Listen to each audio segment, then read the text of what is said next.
নমস্কার বন্ধুরা, আমি সোমা। হ্যাপি ফ্যামিলি পক্ষ থেকে আপনাদের সকলকে স্বাগত।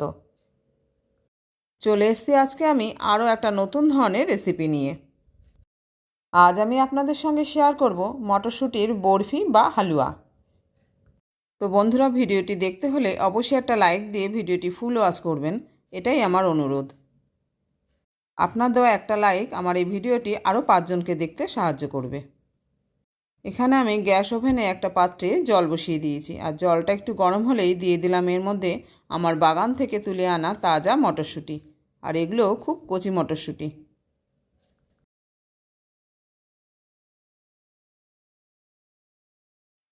এই যে এখানে আমি সব কটা মটরশুঁটিকে জলের মধ্যে দিয়ে দিয়েছি। এখন একটা চামচ দিয়ে এটাকে একটু নেড়ে দিলাম। এবার এটাকে 2 থেকে 3 মিনিটের জন্য খুব ভালোভাবে ফুটিয়ে নেব। এগুলো কচি মটরশুঁটি, কাজে সিদ্ধ হতে বেশি সময় লাগবে না। জলটা ফুটে ওঠার 2-3 মিনিটের মধ্যে আমি গ্যাস ওভেনটাকে অফ করে দিলাম। এগুলো কচি হওয়ায় খুব ভালোভাবে তাড়াতাড়ি সিদ্ধ হয়ে গেছে। এবার আমি এগুলোকে জল থেকে একটা স্ট্রেনারের সাহায্যে ছেঁকে নিলাম। আর তাড়াতাড়ি ঠান্ডা হওয়ার জন্য ঠান্ডা জল দিয়ে এগুলোকে আবার ধুয়ে দিলাম।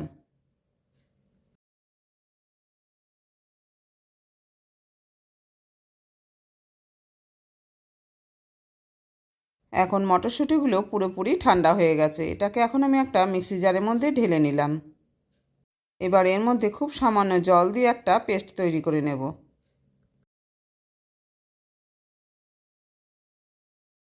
এই যে বন্ধুরা, পেস্টটি আমার একবার পেশা হয়ে গেছে। আবার একটু নেড়ে দিয়ে আবার এটাকে একটু ঘুরিয়ে নেব।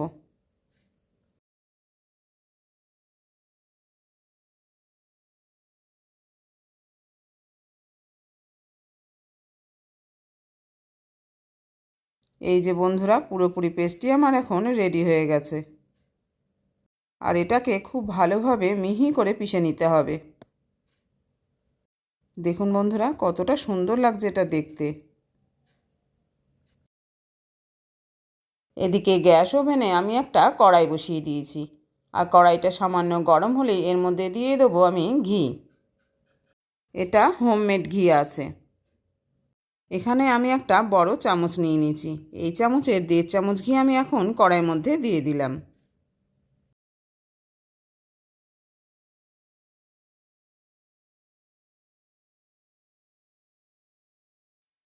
এই যে দেখুন বন্ধুরা, 1.5 চামচ ঘি আমি এখন কড়াইতে দিয়ে দিয়েছি।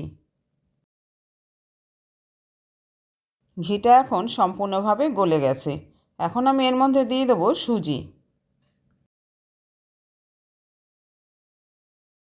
এখানে আমি একটা 200 গ্রামের সুজির প্যাকেট নিয়েছি। এখন পুরো সুজিটাকে আমি কড়াইয়ের মধ্যে দিয়ে দিলাম। ঘিয়ের সঙ্গে সুজিটাকে আমি খুব হালকাভাবে এখন ভেজে নেব।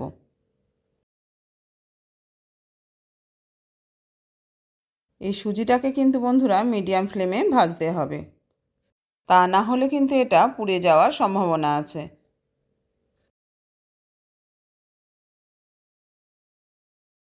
কড়াইতে সুজি দিয়ে নাড়তে নাড়তে যখন এর থেকে খুব সুন্দর একটা মিষ্টি গন্ধ বেরোবে, তখন এটা বুঝতে হবে যে ভাজা হয়ে গেছে। সুজিটা ভাজা হয়ে গেলে এখন আমি দিয়ে দিলাম এর মধ্যে করে রাখা মটরশুঁটির পেস্টটিকে। এটাকে সামান্য জল দিয়ে একটু গুলে নিয়ে কড়াইতে দিয়ে দিলাম। আবার একটু জল দিয়ে মিক্সি জারটা ধুয়ে দিয়ে দিলাম। এবার খুব তাড়াতাড়ি এটাকে নেড়েচেড়ে নিতে হবে, না হলে কিন্তু এটা দলা পাকিয়ে যাবে। এদিকে আমি পাশের ওভেনে বসিয়ে রেখেছিলাম দুধ। আর এই মগের মধ্যে নিয়েছি 1/2 কাপ মতো গুঁড়ো দুধ। এখান থেকে সামান্য উষ্ণ গরম দুধ নিয়ে আমি দিয়ে দিলাম মগের মধ্যে। এখন এই লিকুইড দুধটা দিয়ে পাউডার দুধটা আমি গুলিয়ে নেব।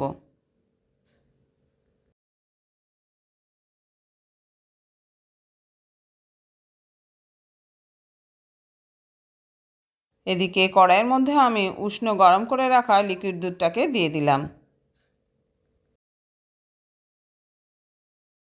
আর এই কাজগুলো খুব তাড়াতাড়ি করতে হবে।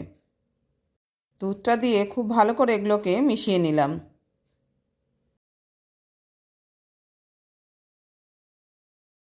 এখন আমি দিয়ে দিলাম স্বাদ অনুযায়ী চিনি। এই চিনির পরিমাণটা কেউ কম বেশি করে দিতে পারেন। এখানে আমি একটা মাঝারি সাইজের বাটির 1 বাটি চিনি দিলাম। চিনি দিয়ে এবার দিয়ে দিলাম সামান্য লবণ। যে কোনো মিষ্টি রেসিপিতে সামান্য একটু লবণ দিলে এর স্বাদ কিন্তু বন্ধুরা দ্বিগুণ বেড়ে যায়। এখন এটাকে খুব ভালো করে নেড়েচেড়ে দিয়ে দিলাম আমি গুলিয়ে রাখা পাউডার দুধটাকে। যে কোনো হালুয়া রেসিপিতে আপনারা কিন্তু বন্ধুরা এই পাউডার দুধটাকে রাখার চেষ্টা করবেন, তাহলে এর স্বাদটা কিন্তু অসম্ভব সুন্দর হয়। এখন আমি এর মধ্যে দিয়ে দিলাম 2 থেকে 3 ফোঁটা গ্রিন ফুড কালার। এটা কিন্তু দেওয়া জরুরি নয়, চাইলে এটাকে স্কিপও করতে পারেন। এখানে শুধুমাত্র আমি এই গ্রিন কালারটাকে বজায় রাখার জন্য এই ফুড কালারটা ব্যবহার করেছি। এরপর দিয়ে দিলাম আমি 1 চামচ মতো কেওড়া জল। এখানে এলাচ গুঁড়ো, ভ্যানিলা এসেন্স কিংবা রোজ ওয়াটারও ব্যবহার করা যেতে পারে। এবার এটাকে আমি খুব ভালোভাবে নেড়েচেড়ে নিলাম, যতক্ষণ না পর্যন্ত এটা কড়াই থেকে একাই উঠে আসে। এই যে বন্ধুরা, এটা এখন কড়াই থেকে পুরোটাই উঠে আসছে। এখন আমি গ্যাস ওভেনটাকে অফ করে দিলাম। এবার এটাকে ঠান্ডা করার জন্য রেখে দিলাম। এদিকে আমি একটা বড় থালা নিয়ে নিয়েছি। এর মধ্যে দিয়ে দিলাম 1 চামচ মতো ঘি। ঘিটাকে এখন থালার চারিপাশে মাখিয়ে নিতে হবে।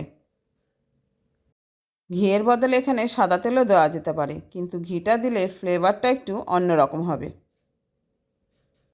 ভিডিওর এই পর্যায়ে এসে আবারও সবাইকে একটু মনে করিয়ে দিচ্ছি বন্ধুরা, এখনও পর্যন্ত যারা একটা লাইক দিতে ভুলে গেছেন, মনে করে কিন্তু প্লিজ বন্ধুরা একটা লাইক দিয়ে দেবেন। এদিকে আমি হালুয়াটা ঠান্ডা হয়ে যাওয়ার পর কড়াই থেকে নিয়ে থালায় এটাকে বেশ ভালো করে চেপে চেপে বসিয়ে দিয়েছি। খুব ভালোভাবে ঠান্ডা হয়ে যাওয়ার পর যখন এটা থালায় পুরোপুরিভাবে সেট হয়ে গেছে, তখন একটা ছুরির সাহায্যে আমি এটাকে বরফি আকারে কেটে নিলাম। এবার এটাকে সার্ভিং প্লেটে তুলে নিলাম। দেখুন বন্ধুরা কতটা সুন্দর হয়েছে দেখতে, আর খেতেও কিন্তু আরও সুন্দর হয়েছিল।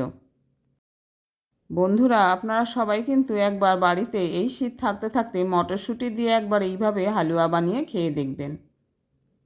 বন্ধুরা আজকের রেসিপিটি কেমন লাগলো জানাতে কিন্তু ভুলবেন না, আর ভালো লেগে থাকলে লাইক, শেয়ার ও কমেন্ট করবেন, আর নতুন বন্ধু হয়ে থাকলে চ্যানেলটিকে সাবস্ক্রাইব করে অবশ্যই আমার পাশে থাকবেন। তাহলে আজ এই পর্যন্ত বন্ধুরা, দেখা হচ্ছে পরের ভিডিওতে অন্য কোনো রেসিপি নিয়ে।